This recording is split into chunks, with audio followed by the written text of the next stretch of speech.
بسم اللہ الرحمن الرحیم القرآن حیاتی. The Quran is my life, the way to connect with Allah subhanahu wa ta'ala. السلام علیکم ورحمۃ اللہ وبرکاتہ. کیسے ہیں آپ سب؟ الحمدللہ. چلیں، اللہ سبحانہ تعالیٰ ہمیشہ آپ سبھی کو اپنی عافیت میں رکھے، آمین یا ربی. چلیں انشاءاللہ شروع کرتے ہیں. اعوذ باللہ من الشیطان الرجیم، بسم اللہ الرحمن الرحیم. رب اشرح لی صدری ویسر لی امری واحلل عقدۃ من لسانی یفقہوا قولی. رب یسر ولا تعسر وتمم بالخیر وبک نستعین یا فتاح. رب زدنی علما اللہم فقہنا فی الدین، آمین یا رب العالمین. چلے الحمدللہ، آج پھر اللہ سبحانہ تعالیٰ نے موقع دیا کہ ہم جو ہے وہ آگے کے ٹاپک کو کنٹینیو کریں، اور مجھے خوشی ہوتی ہے آپ سبھی کو یہاں پر دیکھ کر، جو آن لائن ہے جو آف لائن ہے، الحمدللہ کہ اللہ سبحانہ تعالیٰ نے آپ سبھی کو چنا اپنے دین کو سیکھنے کے لیے. ٹھیک ہے، چلیں آج کا ٹاپک جو ہے وہ بہت امپورٹنٹ. ویسے سارا ہی ٹاپک الحمدللہ پورا ہی ہم نے جو سلیکٹ کیا کہ یہ طہارت کے مسائل، یہ پورا ہی ٹاپک بہت امپورٹنٹ ہے. لیکن آج کا جو ٹاپک ہے وہ ہے کہ الجنابہ یعنی جنابت کے مسائل. کچھ لوگ جو جنابت کو جانتے ہوں گے انہیں پہلی بات تو ٹاپک سن کر ہی بڑی حیرانی ہو رہی ہوگی کہ اور کچھ لوگوں کو شرم بھی محسوس ہو رہی ہوگی کہ یہ کیا ہے، کیوں ہم اس ٹاپک پر بات کریں گے.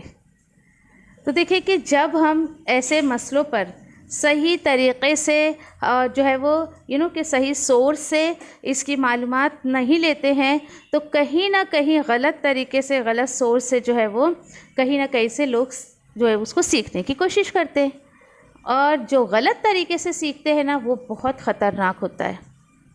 اور انشاءاللہ آج سب کچھ سننے کے بعد ضرور آپ اس چیز کو محسوس کریں گے. ٹھیک ہے، پھر اس کے بعد دیکھیں کہ آپ کے کچھ لوگوں کے ذہن میں یہ آ رہا ہوگا کہ بھائی یہ جو ٹاپک ہے ہم کیوں اتنی پرائیویٹ باتیں اتنے جو ہے وہ کھلے عام کیوں کر رہے ہیں. ایسا بھی کسی کے دماغ میں آ سکتا ہے. تو ایک بات یاد رکھیں کہ دیکھیں دین اسلام جو ہے ہمارا، وہ صرف جو ہے یعنی کہ ہمیں عبادت کے طریقے ہی نہیں سکھاتا ہے، بلکہ دین اسلام دیکھیے کہ زندگی کا جو ہے ہر طریقہ ہمیں سیکھنے کے لیے جو ہے وہ دین اسلام نے ہیلپ کی ہے. دین اسلام ہمیں وے آف لائف سکھاتا ہے. یہی نہیں کہ صرف آپ نماز کیسے پڑھیں، حج کیسے ادا کریں، آپ زکوٰۃ کیسے ادا کریں، صرف انہی ٹاپک کو لے کر دین اسلام ہمیں جو ہے وہ نہیں سکھاتا ہے. ٹھیک ہے، چلیں پھر دوسری بات ایک جو سنیں اس میں کہ انسان کی دیکھیے کہ ضروریات کی جو چیزیں انشاءاللہ ہم اس ٹاپک میں پڑھیں گے. کچھ چیزیں ایسی ہوتی ہیں نا انسان کے ضروریات کے ساتھ وہ لگی ہوئی رہتی ہیں کہ اگر انسان اس کی معلومات حاصل نہ کرے تو وہ بہت سارے گناہوں میں جو ہے وہ انوالو ہو سکتا ہے، یا سمجھے کہ آپ بہت سارے گناہ کی طرف وہ جا سکتا ہے. اسی کے ساتھ ساتھ دیکھیں کہ ایک اور بات اگر میں آپ سے کہوں تو غلط نہیں ہوگا کہ دیکھیں کہ یہ جو ہے جنابت کے مسائل، آگے جا کے نفاس کے مسائل، حیض کے مسائل، ٹھیک ہے جو بھی ہے، یعنی آل اوور ہم گندگی اور صفائی کے ٹاپک پر بات کر رہے ہیں. ٹھیک ہے، دیکھیے اللہ سبحانہ تعالیٰ اگر چاہتے نا تو ان سب کے بغیر بھی انسان کو پیدا کر سکتے تھے. اسے کوئی ضرورت نہیں تھی کہ انسان کو اس طریقے سے وہ پیدا کرے، اس کے بغیر بھی اللہ سبحانہ تعالیٰ انسان کو پیدا کر سکتے تھے. اور بالکل بھی دیکھیں کہ ان تمام چیزوں کو جب آپ دیکھو گے نا تو جو بھی آ رہا ہے یہ انسان کے عاجزی، اس کی بے بسی، اور ایک جو ہے وہ تکبر سے بھرا ہوا جو ایک انسان ہوتا ہے، جب ان تمام چیزوں پر وہ دھیان دیتا ہے نا کہ بھائی میں اتنی یعنی کہ میرے اندر اتنی گندگی ہے کہ جس کو نکالنا باہر یا جس کے بارے میں سمجھنا مجھے بہت زیادہ ضروری ہے. تو کیوں سمجھے انسان ان مسئلے مسائل کو، تاکہ اس کے اندر ایک عاجزی آئے، اور اگر اس کے اندر تکبر بھرا ہوا ہے تو وہ تکبر اس کے اندر سے جو ہے وہ چلا جائے. ٹھیک ہے، اور انسان دیکھے کہ اتنی نجاستوں سے بنا ہوا ہے، مٹی سے تو ہے لیکن آپ محسوس کریں ہر بندے کو پتہ ہوتا ہے کہ اس کے اندر کیا گندگی ہے، وہ کتنا صاف ستھرا رہتا ہے نہیں رہتا ہے، ہر انسان کو اپنی خود کی خبر ہوتی ہے الحمدللہ، ٹھیک ہے۔ تو اسی کے ساتھ ساتھ دیکھیں پھر جب اس کو یہ پتہ ہے کہ میرے اندر اتنی گندگی ہے ظاہری بھی باطنی بھی، تو انسان کس بات کا تکبر کرتا ہے؟ سوچیں، ایک کوشچن مارک ہے میرا اور آپ کے سامنے، یہ کس بات کا تکبر انسان کو ہوتا ہے۔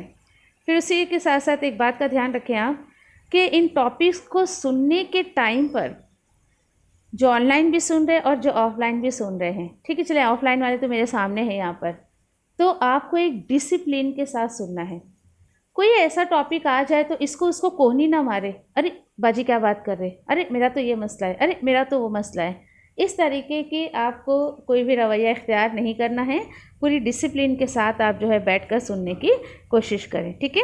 اچھا، اور ایک بات کا آپ کو دھیان رکھنا ہے کہ آج کے دن جو ٹاپک ہمارا چل رہا ہے نا، جس کو جتنی بات سمجھ میں آ جائے اس کے لیے وہ اتنا کافی ہے۔ کیوں؟ کیونکہ آپ اپنی عمر کے مطابق ان چیزوں کو لینے کی کوشش کر رہے ہیں۔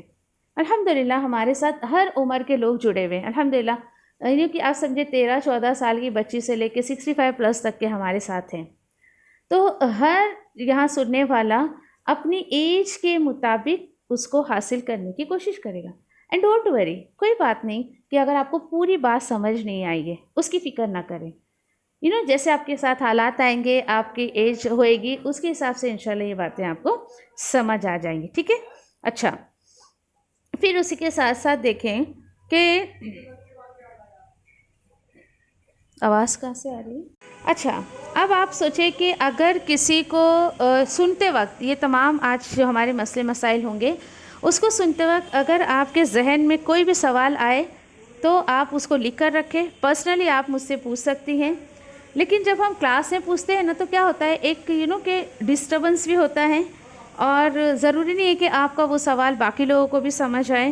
اور پھر ایک سوال یہ کریٹ ہوتا ہے کہ بھائی کیوں ہم اس کو سیکھیں، کیوں ضروری ہے یہ؟ تو دیکھیں، ہم کوئی یہ برا کام نہیں کر رہے ہیں ان مسئلوں پر بات کر کے۔ نبی کریم صلی اللہ علیہ وسلم سے الحمدللہ کہ صحابہ آ کر سیکھتے تھے، اور نبی کریم صلی اللہ علیہ وسلم نے تو کوئی شرم یا کوئی جھجک، کوئی آر نہیں رکھی الحمدللہ۔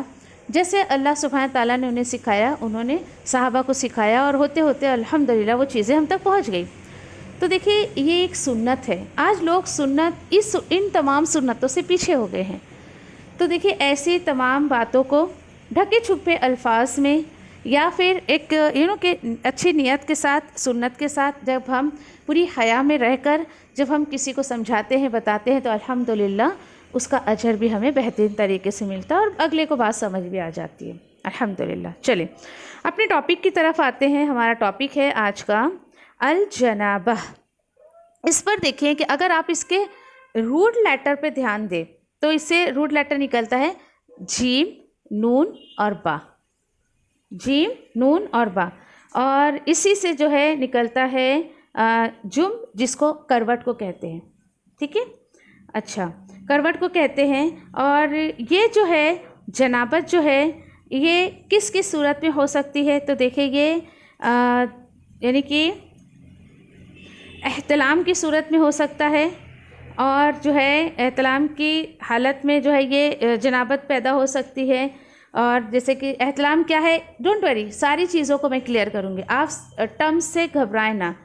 آپ بولیں گے اتنے بڑے بڑے ٹرمز آپ استعمال کر رہی ہیں، دین ڈونٹ وری، ٹھیک ہے۔ کیونکہ میں کہہ سکتی ہوں آپ کو اس چیز کو دعوے کے ساتھ کہ جتنے لوگ سن رہے ہیں اس میں سے 70 سے 80% لوگوں کو کچھ ورڈز کے میننگ نہیں سمجھ آئیں گے، لیکن میں انشاءاللہ اس کو کلیئر کرنے کی کوشش کرتی ہوں، ٹھیک ہے۔ اسی کے ساتھ ساتھ دیکھیں کہ احتلام کی حالت میں جو ہے وہ پیدا ہونے والی گندگی کو جنابت کہتے ہیں۔ اور جنابت کس سے نکلا ہے؟ جیم، نون، با سے نکلا ہے۔ جم یعنی کروٹ۔ کروٹ کیا ہے کہ ایک سائیڈ، یعنی کہ اگر سمجھیے کہ ایک سائیڈ، یعنی کہ جیسے سمجھے کہ ہسبینڈ وائف کا ریلیشن ہو گیا، اس سے جو ڈسچارج ہوتا ہے اس کو جو ہے، یعنی کہ اس کے بارے میں بھی ہم بات کریں گے، جس کو جماع کہتے ہیں۔ جماع یہ ہسبینڈ وائف کے انٹر کورس کی بات ہے۔ اس کے بعد جو ناپاکی ہوتی ہے اس کو بھی جنابت کہتے ہیں. ٹھیک ہے. اچھا پھر اس کے بعد دیکھیے اسی روٹ لیٹر سے نکلا ہے جیم نون با سے اجتناب. جو لوگ تھوڑا سا کہ عربی گرامر سے فیملیئر ہوں گے نا تو وہ اس چیز کو سمجھ سکتے ہیں. اردو لفظ بھی ہے یہ اجتناب، یعنی کسی چیز سے بچو، کسی چیز سے بچنے کو کہا جاتا ہے. اور پھر اس کے بعد دیکھیں کہ بس یہاں پر یعنی کہ جنابت کی حالت میں مجھے کس چیز سے بچنا ہے اتنی سی بات آپ کو سمجھ آ جانی چاہیے. کس چیز کو اوائڈ کرنا ہے؟ اجتناب مینس ٹو اوائڈ. تو قرآن اور نماز سے ہمیں اوائڈ کرنا ہے. یہ کنڈیشن کی بات کر رہی ہوں میں کہ اگر آپ جنابت کی حالت میں ہیں تو آپ کو جو ہے وہ نماز اور قرآن اس سے آپ کو جو ہے وہ اوائڈ کرنا ہے. ٹھیک ہے. چلیں اس کے بعد انشاءاللہ ہم اپنے مسئلے کی طرف آتے ہیں. ٹاپک کے پہلے مسئلے کی طرف آتے ہیں اور وہ یہ ہے مرد اور عورت کی شرم گاہ مل جانے پر غسل واجب ہو جاتا ہے خواہ انزال ہو یا نہ ہو. پہلا مسئلہ. دوسرا یہ ہے عورت یا مرد کو احتلام ہو تو غسل واجب ہو جاتا ہے. تیسرا مسئلہ اس پر یہ ہے، حالانکہ اس پہ آگے ڈیٹیل میں بات ہوگی. اور تیسرا یہ ہے کہ مزی آنے سے غسل واجب نہیں ہوتا ہے بلکہ شرم گاہ دھو کر وضو کر لینا ہی کافی ہوتا ہے. ہلکی ہلکی وضاحت کر دوں آگے جو آنے والا ہے. مرد اور عورت کے شرم گاہ مل جانے پر غسل واجب ہو جاتا ہے، مطلب کیا ہے؟ خواہ انزال ہو یا نہ ہو. اگر دیکھیے ایک ہسبینڈ وائف نے اگر ریلیشن کیا ہے، انٹر کورس ہو گیا نا تو ان کو غسل کرنا ہی ہے، چاہے وہ سیٹسفائی ہو یا نہ ہو. انزال مینس کہ دونوں کے وائس ڈسچارج ہو یا نہ ہو، ایک بار انٹر کورس ہوا تو غسل کرنا واجب ہے، آپ سے وضو سے چھٹکارا نہیں پا سکتے ہو. پھر اس کے بعد عورت یا مرد کو احتلام ہو جائے تو غسل واجب ہو جاتا ہے. اس میں بھی دیکھیں آپ کہ جیسے سمجھے کہ یعنی کہ عورت ہے مرد ہے، اس کو اپنا الگ الگ بھی اگر احتلام ہو گیا ہے تو اور احتلام نکلا ہے کیسے کہ نیند میں اگر کسی کو، ٹھیک ہے، یہ جو ہے دیکھیے کہ انزال کیا ہے؟ انٹر کورس کی صورت میں. اور پھر اس کے بعد احتلام کیا ہے؟ نیند میں اگر کسی کو وائٹ ڈسچارج ہو جاتا ہے نا، سو رہے ہیں نیند میں ہو رہا ہے تو بھی آپ کو غسل کرنا ہے. اور انشاءاللہ لاسٹ میں احتلام کے ٹاپک پر میں کچھ اور مزید بات جو ہے وہ کرتی ہوں انشاءاللہ. ٹھیک ہے. تیسرا جو یہاں پر مزید تھا، حالانکہ سب وائٹ ڈسچارج ہے لیکن نکلنے کی صورت جو ہے نا وہ الگ الگ نام دے دیا گیا ہے. مزی کیا ہے اس کو ہم دیکھتے ہیں. دیکھیے مزی جو ہے یہ مرد کو بھی نکل سکتا ہے عورت کو بھی. جیسے یوں ہی عورتوں کو کبھی کبھی وائٹ ڈسچارج ہوتا ہے نا، کچھ نہیں ایسے ہی ہوتے رہتا ہے نا، جس کی وجہ سے لیکوریا کی بیماری لاحق ہو جاتی ہے. تو اگر ایسا ہے کہ یوں ہی وائٹ ڈسچارج ہو رہا ہے، چاہے وہ مرد کا ہو چاہے عورت کا ہو، اس کو صرف وضو کر لینا کافی ہے ہر نماز سے پہلے، اور وہ صاف ستھرا رہنے کی کوشش کرے. اس کے اوپر مسئلہ ہے. حضرت علی رضی اللہ تعالیٰ عنہ کہتے ہیں کہ مجھے مزی کی شکایت تھی. ٹھیک ہے. چلیں میں نبی کریم صلی اللہ علیہ وسلم سے مسئلہ دریافت کرنے میں شرم محسوس کر رہا تھا کیونکہ آپ کی بیٹی میری نکاح میں تھی. کون سی بیٹی؟ فاطمہ رضی اللہ تعالیٰ عنہا. Very good. ٹھیک ہے. چنانچہ میں نے جو ہے وہ پھر کیا کیا حضرت علی رضی اللہ تعالیٰ عنہ نے کہ انہوں نے کہا کہ لہٰذا میں نے جو ہے حضرت مقدار بن اسود رضی اللہ تعالیٰ عنہ سے درخواست کی کہ وہ رسول اللہ صلی اللہ علیہ وسلم سے جو ہے وہ مسئلہ دریافت کریں. چنانچہ حضرت مقدار رضی اللہ تعالیٰ عنہ نے آپ سے یعنی نبی کریم صلی اللہ علیہ وسلم سے مسئلہ دریافت کیا تو رسول اللہ صلی اللہ علیہ وسلم نے فرمایا کہ علی پیشاب کی جگہ دھو کر وضو کر لیا کریں. اسے مسلم نے روایت کیا ہے. ٹھیک ہے. یعنی بہت ساری باتیں اس ایک حدیث سے مجھے اور آپ کو پتہ چلتی ہے. اب پہلی بات یہ دیکھیں آپ کہ حضرت علی رضی اللہ تعالیٰ عنہ نے کیوں اس مسئلے کو دریافت کیا؟ کیوں؟ کیونکہ اس کا تعلق پاکی ناپاکی سے ہے. اور دوسری بات یہ دیکھیں کہ ڈائریکٹلی نہیں پوچھا، یہ ایک حیا کا تقاضا ہے. دوسرا یہ داماد اور سسر کا رشتہ تھا. اس سے مجھے اور آپ کو پتہ چلتا ہے کہ رشتے میں بھی، رشتے کے تقدس میں، اس کی پاکی میں ہمیں حیا کا بہت زیادہ خیال رکھنا چاہیے. ٹھیک ہے. اور اسی کے ساتھ ساتھ پھر دیکھیں آپ کہ رسول اللہ صلی اللہ علیہ وسلم سے جو ہے وہ یعنی کہ ٹھیک ہے ایسے خود جا کر انہوں نے نہیں پوچھا، لیکن کسی کے تھرو پوچھوایا. تو کیا پتہ چلا؟ کبھی کبھی ایسا معاملہ ہو جاتا ہے. فار ایگزامپل آپ کسی عالم کے پاس گئی ہیں، مرد ہے وہ، اور لیکن آپ کو مسئلہ پوچھنا ضروری ہے. حیا کا تقاضا یہ ہے کہ آپ ڈائریکٹلی نہیں پوچھ سکتے ہو، تو ان کی وائف ہے، ان کے گھر کی کوئی خواتین ہے، آپ انہیں بلائیں، آپ ان سے جو ہے وہ اس طریقے سے مسئلے کو ان تک پہنچا سکتے ہیں. ہوتا ہے ہمارے ساتھ بھی بہت مرتبہ ایسا ہوتا ہے. کئی مردوں کے ایسے مسئلے ہوتے ہیں کہ اپنی بیوی کے تھرو ہم سے پوچھواتے ہیں. کبھی ایسا ہوتا ہے کہ مجھے کسی مرد کو بتانا ہے تو میں اپنے شوہر کے ذریعے جو ہے ان تک مسئلے کا حل جو ہے الحمدللہ پہنچا دیتی ہوں. الحمدللہ. لیکن آپ کو کام کرنا ہے. یہ نہیں میں نہیں بتاؤں گی، نہیں ایسا ہے، نہیں ویسا ہے، نہیں. تو دیکھیے بتائے گا کون؟ جس کو خود کو نالج ہوگا. تو کتنا ضروری ہے مجھے اور آپ کو نالج رکھنا، تاکہ اگلا بندہ کوئی ہم سے سوال کرے تو اللہ کے حکم سے اس کا سوال خالی نہیں جانا چاہیے. ٹھیک ہے. پھر اسی کے ساتھ ساتھ دیکھیے کہ اب مزی کو میں تھوڑا سا آپ کو جو ہے وہ کلیئر کر دوں. مزی کیا ہے؟ تو یہ بتایا میں نے کہ وہ وائٹ ڈسچارج جو مرد عورت کسی کو بھی یوں ہی ہو جاتا ہے نا. یہ شکایتیں تو عام ہیں، ایک دم عورتوں کو ہوتی ہے. تو اگر کیونکہ اکثر عورتیں اس پر ہم سے مسئلہ پوچھتی ہیں، وائٹ ڈسچارج ہو رہا ہے، اب میں کیا کروں؟ غسل کروں، نماز پڑھنا ہے، یہ کرنا ہے، وہ کرنا ہے. تو کیا پتہ چلا کہ نماز سے پہلے وضو کر لے اور اپنے آپ کو پاک صاف رکھے. کیوں؟ کیونکہ اس وائٹ ڈسچارج میں بھی ایک طریقے کی اسمیل ہوتی ہے. جب وہ آپ کے کپڑوں میں لگتی ہے تو آپ دیکھیں کہ پرسنالٹی پہ ایفیکٹ کرتی ہے، آس پاس والوں کو بھی اسمیل آ جاتی ہے اس طریقے سے. تو کوشش کرنا چاہیے اس جگہ کو پاک صاف رکھیں اس طریقے سے. ٹھیک ہے. اور ہاں مزید کیا ہے؟ بغیر کسی خیال کے، بغیر کسی خواہشات کے یوں ہی ڈسچارج ہو جاتا ہے. آپ نے کچھ سوچا نہیں، آپ نے کسی کو کچھ کیا نہیں، لیکن بس یوں ہی ڈسچارج ہو گیا وہ. تو یہ ایک بیماری بھی ہوتی ہے، اور لیکن یہ ایک طریقے کا یہ بھی ہوتا ہے کہ یہ بھی ایک گندگی ہوتی ہے جو جسم سے اللہ سبحانہ تعالیٰ انسانوں کے جسم سے اس کو خارج کر دیتے ہیں. لیکن ایک حد تک اگر یہ کہ اگر انلیمیٹڈ ہو جائے تو یہ بیماری کی شکل لے لیتا ہے. تو بی کیئرفل، احتیاط کرنا چاہیے ہمیں.